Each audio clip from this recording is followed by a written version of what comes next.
I, 45, female, have been married to my husband Michael, 50, male, for the last 10 years.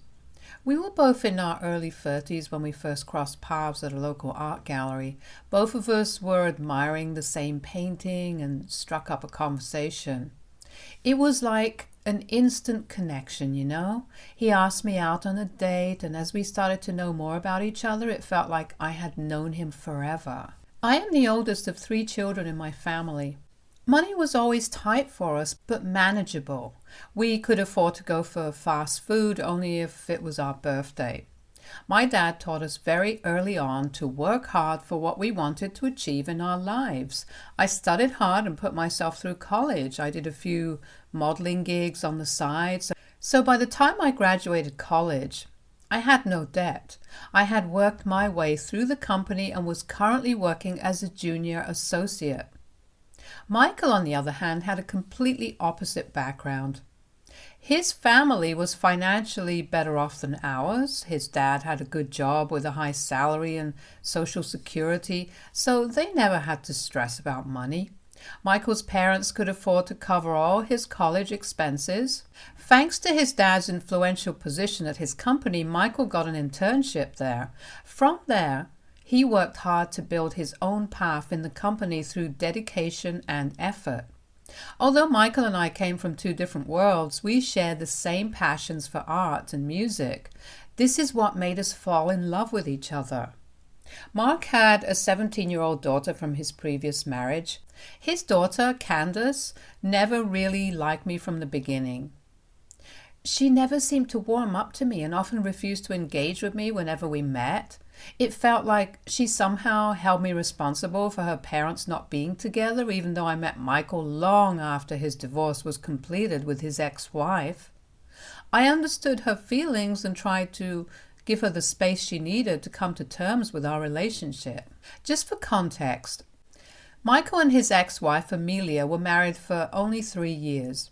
They were college sweethearts, so they decided to get married, but when they did, everything changed for the worse. She was a stay-at-home mother while Michael worked hard to bring in the money. One day, Michael returned home from a work trip earlier than planned, only to discover her in bed with his best friend, Tom.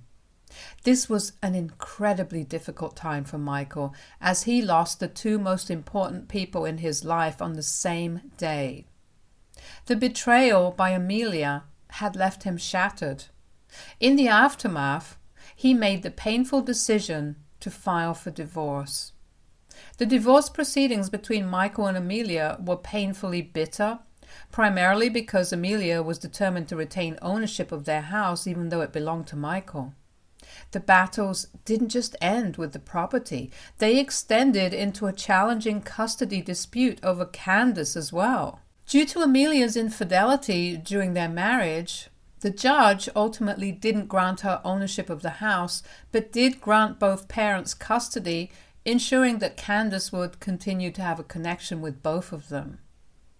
Amelia's anger over not acquiring the property festered, and over the years she manipulated Candace's feelings, turning her against her father. Meanwhile, Michael chose not to disclose his ex-wife's infidelity to their daughter, attempting to shield her from the painful details of their past. I found out about all of this when we first started dating each other. Michael wanted to be completely honest with me about his past, and I really appreciated that. Once Michael had invited Candace to join us on the trip to Africa, hoping it would provide an opportunity for us to bond, I was optimistic and thought it could be a turning point for our relationship. Unfortunately, it didn't quite go as planned. During the trip, Candace seemed irritated at me and often erupted into sudden, unprovoked anger if I got too close to Michael. She would lash out, using hurtful words like gold digger. Michael was quick to admonish her for her behavior, but she would just smirk at me, making it clear that she wasn't ready to accept me into her life. I knew the situation with his ex-wife and daughter was complicated, but our love for each other was strong, and I was willing to navigate these challenges with him. After a whirlwind romance, we got married. It was a small, intimate ceremony with just our closest friends and family. We were excited about the life we were going to build together. Amelia and Candace never attended our wedding despite our invitation. Our marriage was going great initially. We traveled the world while we both continued with our jobs. I was deeply passionate about my career and I had no intention of giving it up. Meanwhile, Amelia was living together with Tom after their divorce. Candace had her own apartment thanks to Michael's financial support, and she was working as a social media executive in a reputed company. 3 years into our marriage, we were overjoyed to welcome our son. However, the pregnancy had been tough on me, and it was made even harder whenever Candace came to visit. She would make cruel, unsolicited comments about my weight and appearance. Whenever Michael wasn't around us, she would remark how he would leave me eventually now that I am a fat cow. This deeply troubled me, and after I shared my concerns with Michael, he decided that Candace would no longer visit our home. They began meeting at cafes instead to avoid any further distress for me. When our son, Nick, was born, we were beyond happy. Despite becoming a parent, I was determined to keep working, so we decided to hire a babysitter to help us care for him. When my maternity leave ended, I eagerly returned to my job. Even though we were in a stable and comfortable place in our lives, I cherished my financial independence and the ability to continue pursuing my career. If Candace had issues with me before, they seemed to intensify after Nick came into our lives. At family events, which we would sometimes organize, she would target Nick, attempting to bully him, which left our son in tears and seeking our help. While I understood her hate towards me, I couldn't stand by and allow her to take her anger out on Nick, our innocent little boy. I banned her from ever coming to our house again. We all stopped hosting family events at our house since then. Now, coming on to the issue at hand, as we were getting older, John and I realized the importance of planning for the future. We decided to create a will to ensure our affairs were in order. Given that John had already provided a flat for Candace, he designated me and our son as the inheritors of our family home. His remaining assets, which were the money in his personal savings account, would go to Candace. Meanwhile, I had my own assets, which I intended to leave to my son, ensuring that he would be well taken care of throughout his life. We both felt this was the right decision to secure our family's future and provide for Nick as he grew up. When Amelia and Candace got wind of our will, all hell broke loose. I'm not sure if Michael mentioned it by mistake or his parents did, but they were not happy at all. Amelia called Michael, demanding that they deserved to have the house, as she was married to him first, but he firmly stood his ground. He reiterated that he had always provided for Candace, from her child support to her college expenses to buying her an apartment. He told her that he would ensure that Candace is secured in the future, but he was going to leave the property to our son. This seemed to anger her even further, and Amelia sent me a long text message where she called me every name in the book. I showed Michael the message, who asked me not to engage with her further and block her immediately. The following day, Candace showed up at our doorstep, clearly upset. I knew she was here to talk about the will with us. I didn't want her to create a scene in front of our son, so I quickly arranged for my parents to pick him up. With just the three of us left, Candace made her intentions known. She insisted that my son and I should give up the property because, as the firstborn of Michael, she believed she deserved the house. Despite feeling irritated, I remained silent and looked to Michael to handle the situation. He explained to Candace that he had always provided her with everything she needed in life. He assured her that he would be leaving her his savings and that he also had a commitment to secure my and our son's future since he was married to me. Leaving the family property to us was his way of ensuring our well-being. Candace again shifted her focus onto me and insisted that she expected me to do the right thing. I calmly expressed my support for my husband's decision, which only seemed to infuriate her. She raised her voice and threatened to take me to court. At this point, I didn't want to escalate the situation any further, and I requested that she leave us alone. As anticipated, in a few weeks, I received a legal notice informing me that both Candace and Amelia were taking me to court over the property. Their accusations included the claim that I married Michael for his money and had manipulated him into taking away their family property. Michael and I consulted our lawyer, and we were assured that Candace and Amelia didn't have strong legal grounds to support their claims. However, despite the legal advice, I couldn't shake my worries, particularly because I didn't want our son to experience the drama surrounding this family dispute. As the court date approached, the tension in our household grew. In court, Amelia's lawyer was relentless in their efforts to assert that Michael needed to prioritize his first child, Candace, above all else. Their argument centered on pushing for a full-blown trial to determine the property's ownership. Since we lived in Colorado, the legal system required us to go through a jury trial, which only added to the complexity of the situation. The looming court trial had both Michael and me on edge, especially since Amelia's lawyer was resorting to some dirty tactics, digging up our past to make their case in court. Our own lawyer was doing his best, but the situation was undeniably stressful. During this time, out of the blue, we received an unexpected call from Tom, who insisted on meeting us at home. Since the painful discovery of Tom's involvement with Amelia, Michael had cut off all ties with his once best friend and didn't want to meet him. I convinced him to hear Tom out just in case it would help us resolve this dispute sooner. When Tom came over to our house, we were half expecting it to be another one of the opposing lawyer's ploys to undermine our case. However, to our surprise, Tom was here with a different intention: to talk. He revealed that he was here to make a confession about something that would be incredibly difficult for Michael to hear. Michael sat motionless as Tom revealed that Amelia had been seeing him behind Michael's back for a very long time, and they had been involved romantically even before Amelia became pregnant. I held my breath as Tom continued, disclosing a bombshell that none of us had expected. Apparently, when Amelia got pregnant, she confided in him that she believed the child was actually his. However, because Michael was financially more stable, she had chosen to keep the truth hidden and remained in the marriage. Tom had pleaded with her to reveal the real father to Michael, but she had consistently refused to do so.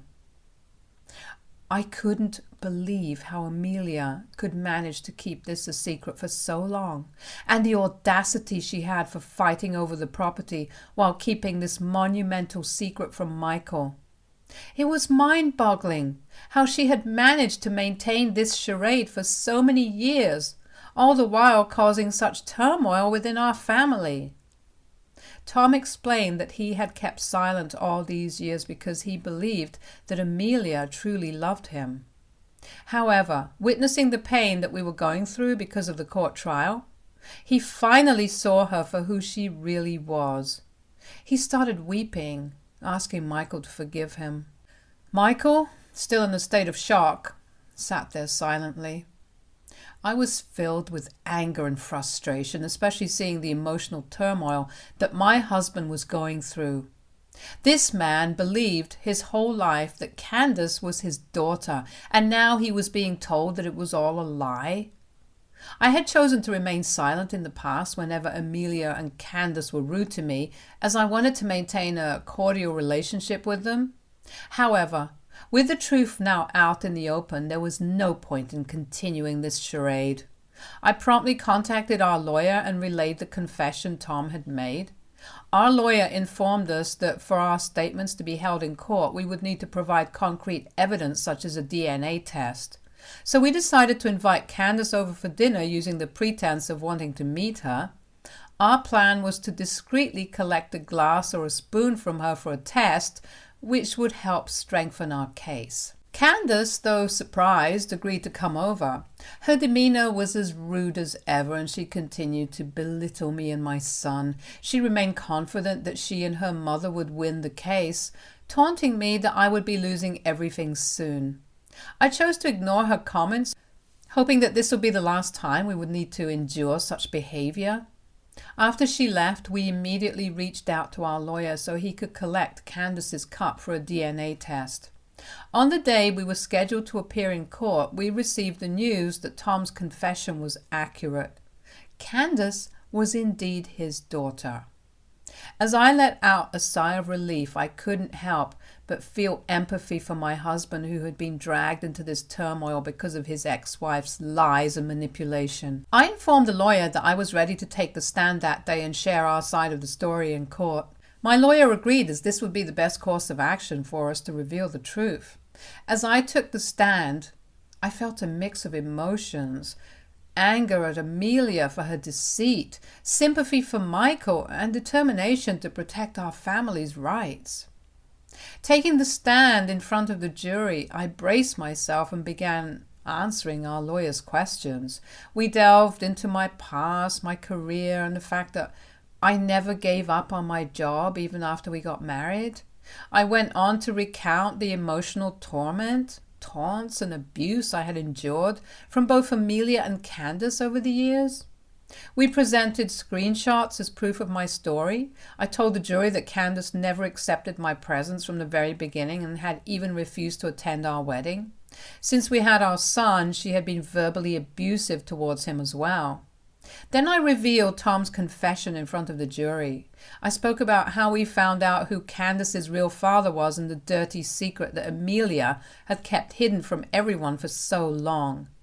Candace looked at me in disbelief, and I watched her exchange angry whispers with her lawyer. Our lawyer then showed everyone the DNA results, which proved what I had just said. I looked at Amelia's face in satisfaction as she realized she couldn't escape the truth of her past anymore. Candace, on the other hand, looked shocked, as if her world was crumbling, just as ours had when we first learned the news. The emotions in the courtroom were raw. Now that everything was out in the open, there were no grounds for Amelia and Candace to stand on. Amelia looked defeated, and Candace, who had been so sure of her victory, was now grappling with the fallout of her mother's actions. There was no case left for their lawyer to fight about anymore. Fortunately, it didn't take long for the jury to decide and come back with a verdict. The judge announced the verdict where we were awarded the inheritance of our family home, just as Michael had always wanted, and the jury acknowledged that Candace and Amelia had no legitimate claim to it. Since the court decision, for the past couple of days, we have been receiving mixed reactions from our close family and friends. Although a majority of them understand our situation and agree what we did was right, a few seem to think that it was cruel for us to reveal the truth and shatter Candace's life. So here I am on Reddit asking for your thoughts. Do you think I was TA for refusing to part with our property, with our stepdaughter, and eventually revealing everything in court, and not to her personally? Update 1. It's been 3 days since my last update, and I have read all your comments and advice. Many of you seem to believe that Candace might have already known about her mother's lies, which is impossible, as I saw the way her face fell when we revealed the DNA test in court. Winning the court trial has lifted a huge weight off my shoulders. I'm choosing not to dwell on the negative relatives who believe we did something wrong. We didn't choose to be dragged into court by Amelia and Candace. We just revealed the truth. I no longer have to worry about my future, and I'm content with the outcome. However, my main concern these days is my husband. Michael is still reeling from the shock of learning the truth about Candace's birth father. His world has been turned upside down. He hasn't been able to eat or sleep very well since finding out that she isn't really his daughter. I can't imagine the pain he must be going through to accept the truth. Amelia put him through hell when they got divorced. Now that we knew Tom was her father instead, He just didn't know how to handle that information. Tom had not only slept with his ex-wife, but was also the birth father of his first child. I have suggested Michael go for therapy as he needs to talk to someone professional who can help him navigate this situation. I have booked his appointment and he starts next week. Update 2. It's been 1 month since my last update and we have managed to move on from this situation to a certain extent. As I mentioned before, my husband has been going to therapy regularly. I can see him getting better, but it's going to take time for him to fully recover. Unexpectedly last week, Candace reached out to us. We honestly didn't think she'd ever want to talk to us after everything that happened. She called to say she was sorry for what we've been through. I wasn't sure if her apology was genuine or if she was just upset about her mother's actions, but I didn't press the issue. Candace shared how she'd always been jealous of me, thinking I had taken her father away. She admitted to hating me, something I already knew. She believed that her father was the one who had cheated on her mother. However, during the court proceedings, when the truth came out that it was actually Amelia who had cheated, she realized she'd been living a lie her whole life. She begged Michael not to stop being a part of her life, and he reassured her that he'd always be her father, no matter who her birth father was. This brought her to tears, and it seemed like she needed that confirmation all along. Candace also apologized to me for what she'd put me through and hoped I'd forgive her one day. I didn't want to pretend everything was okay between us because it wasn't, and it would take time before I could be in the same room as her. Lately, I've been focusing on our family and my son. I couldn't spend much time with him during the court trial, so I'm planning a secret family vacation to take time off and celebrate. Hopefully this getaway will help us relax and recharge. I'll provide another update if something interesting happens. Update 3. After 3 months of no contact, Amelia showed up at our doorstep. I was torn about letting her in, but I was worried about the neighbors overhearing any potential shouting, as she'd done that before. Reluctantly, we allowed her in, but we made it clear that any outbursts would lead to a call to the police. Amelia explained that Tom had decided to leave her and asked her to move out of his house by the end of the month. She was in tears as she revealed that he didn't want to marry her anymore after what he saw Michael and me go through. With nowhere to go, she wanted to move in with Candace, even though Candace strongly opposed the idea. We learned that since the trial, Candace had cut off all contact with her mother, accusing her of manipulating her. Amelia was only here because she wanted us to talk to Candace regarding this situation. She wanted us to convince Candace about letting her mother move in. Before I could say something, I witnessed my husband lose his temper for the first time. He firmly told Amelia that he had purchased the apartment for Candace only. Hence, it was Candace's decision whether she could live with her. He expressed how she never even bothered to apologize after cheating on him all those years and now expected us to help her out. He told her that he was glad Tom had seen the truth and was leaving her. Amelia tried to justify her lies, saying that she feared being kicked out of the house while she was pregnant, and had she revealed the truth earlier to Michael. I couldn't listen to her excuses any longer, so I asked her to leave. I felt we had given her a fair chance to explain herself, and there was no point in prolonging the conversation. After Amelia departed, Michael reached out to Candace to warn her about the possibility of her mother forcing her to let her stay in the apartment.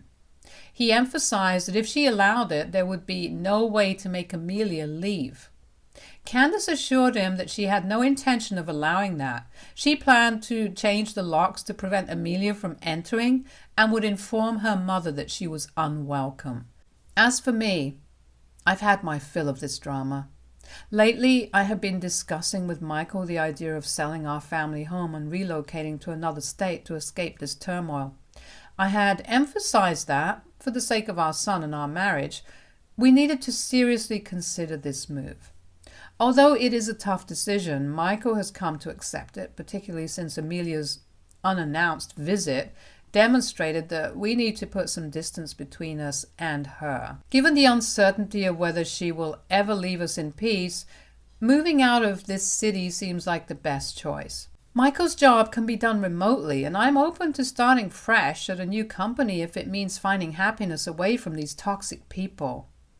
We will begin the process of selling our family home next month, and hopefully by the end of this year we will be starting afresh in the new place. It is time for us to turn the page on this chapter of our lives and begin anew. Stay tuned for more stories from Argo Relationships.